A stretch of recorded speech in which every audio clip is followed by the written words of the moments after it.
Primeiramente, eu gostaria de cumprimentar os membros do comitê organizador do primeiro Congresso Internacional de Direito, Governança e Inovação da Universidade de Santiago de Compostela, dizer que é uma grande satisfação ter tido o meu artigo previamente aprovado e, consequentemente, ter a oportunidade de apresentá-lo aqui nesse evento. Meu nome é Murilo Naves Amaral, sou professor dos cursos de graduação e pós-graduação em Direito de instituições de ensino superior aqui no Brasil.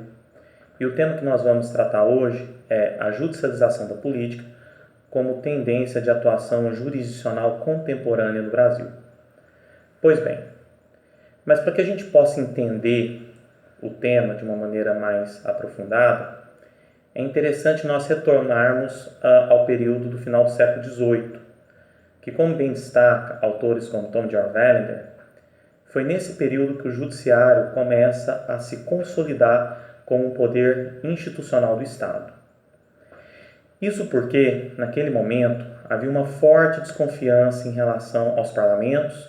ao sistema majoritário e, consequentemente, em relação ao poder político.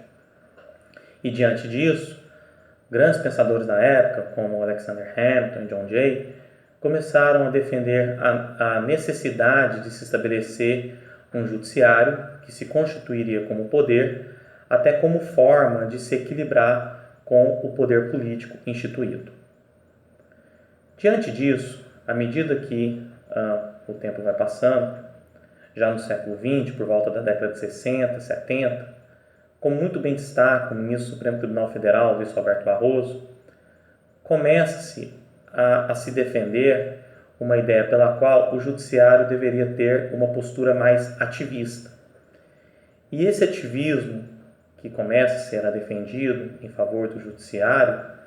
seria no sentido de que o judiciário ele já não seria mais apenas um mero cumpridor das leis, mas, para além disso, ele se tornaria também um agente extremamente participativo na vida social ou, como se fosse uma espécie de protagonista de todo o sistema social. Ocorre que, à medida que esse debate vai se desenvolvendo, que é um debate que você tem ali, por um lado, os maximalistas que defendem essa perspectiva, no sentido de que o judiciário deve estar mais presente perante os problemas apresentados pela sociedade, e de outro você tem os minimalistas que já defendem uma ideia pela qual o judiciário deveria ter uma atuação mais contida. À medida que esse debate vai se aprofundando, consequentemente, todo o debate sobre as instituições democráticas, o funcionamento do Estado de Direito, também vai se tornando algo a ser considerado. Por quê? Porque quando se fala acerca da atuação judicial, e obviamente que todo esse modelo norte-americano acaba influenciando outros países, incluindo aí o Brasil, que é o tema principal do artigo, é importante nós destacarmos que, como ocorre, por exemplo, no ordenamento jurídico brasileiro, aqueles que atuam perante o judiciário não são dotados de cargos eletivos. Isso por si só já gera um comprometimento no tocante à legitimidade de determinados atos, que enquanto estão sendo conduzidos pela classe política, existe todo um debate público sendo realizado e necessário, tendo-se em vista que os agentes políticos que possuem cargos eletivos estão ali com um compromisso perante o povo, o que não se pode falar do mesmo no tocante à atuação da burocracia estatal. Diante disso, esse problema no tocante à representação popular faz com que o ativismo judicial possa ser algo que venha comprometer o processo democrático. Além disso, que eu acabei de comentar, um outro problema que nós poderíamos destacar, inclusive é levantado por alguns autores, dentre os quais Alisson Leandro Mascaro, professor da USP, é no sentido de que, à medida que você tem um processo de judicialização, há um risco de esvaziamento dos espaços públicos e, consequentemente, toda aquela participação popular representada por sindicatos, movimentos sociais, entre outros grupos, pode ficar comprometida, mesmo porque aquele debate que teria um caráter político e social, no seu sentido mais amplo, passa a ser restrito a uma questão voltada a aspectos tecnicistas, que muitas vezes fazem com que se afaste a população de todo o debate e toda a participação necessária que se exige dentro do modelo democrático. Além disso, entender que o judiciário seria o sistema de salvação de todos os problemas do país é desconsiderar que os magistrados não possuem conhecimento suficiente para analisar as mais variadas questões sociais, seja em razão de suas complexidades, seja em razão de uma própria limitação no tocante à atuação judicial, que muitas vezes, ao atropelar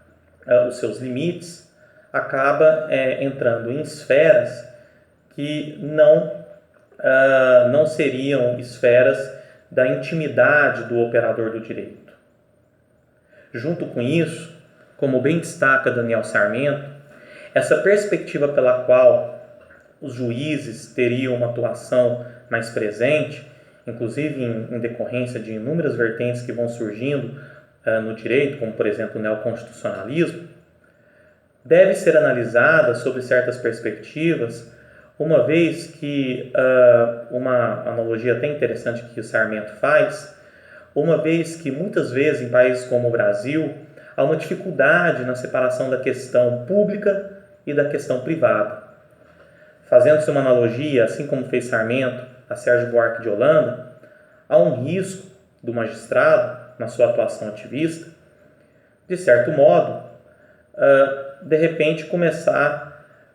diante do poder que lhe é direcionado, a atuar sem que ele tenha necessariamente uma consciência da função pública que ele está exercendo. E, consequentemente, fazendo aí uma analogia com a ideia do homem cordial, de Sérgio Buarque de Holanda,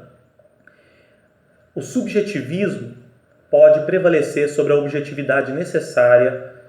que se exige das decisões judiciais. Nesse contexto, um outro ponto que nós temos que destacar, e é um ponto que é destacado por também outros autores, entre os quais o Volkmer, da Universidade Federal de Santa Catarina, é no sentido de que, historicamente, o judiciário ele sempre acompanhou toda aquela perspectiva que se construiu as instituições brasileiras, em que se verifica um histórico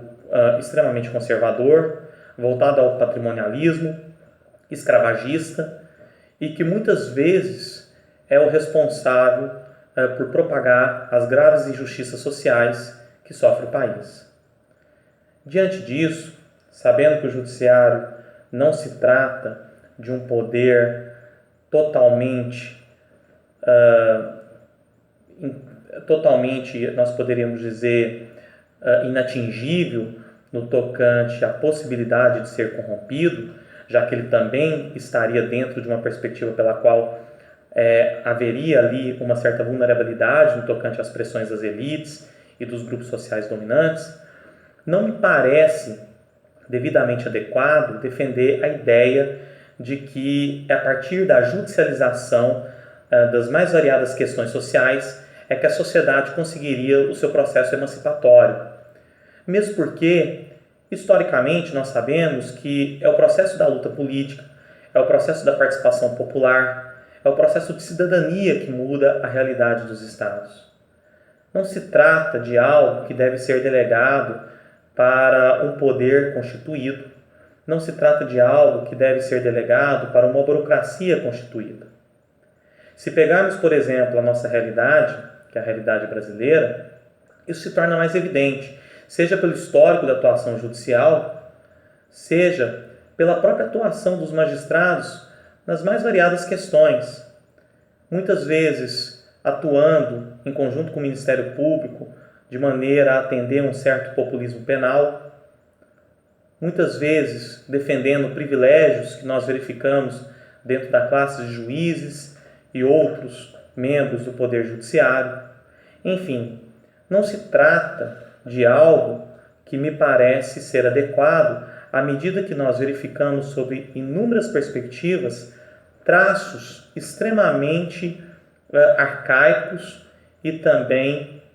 bastante semelhantes ao que se vê sobre determinados aspectos na construção do nosso Estado em outras esferas, incluindo-se aí a própria esfera que nós poderíamos falar da construção de todas as instituições que envolvem o Estado brasileiro. O tema é basicamente esse, né? Os detalhes vocês poderão conferir no artigo e, consequentemente, ao conferir esses detalhes no artigo, vocês irão observar que se trata de um tema cada vez mais discutido nas mais variadas esferas institucionais, de uma importância que não precisa, acho que, nem comentar, tendo em vista que cada vez mais, à medida que a classe política em países como o Brasil vem sendo criminalizadas,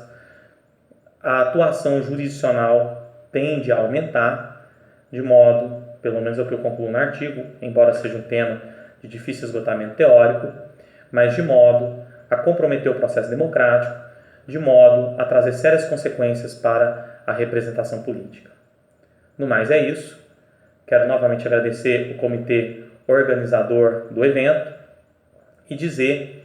que é uma grande satisfação poder apresentar esse trabalho num evento, nesse congresso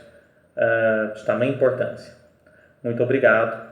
e mais uma vez agradeço pela oportunidade.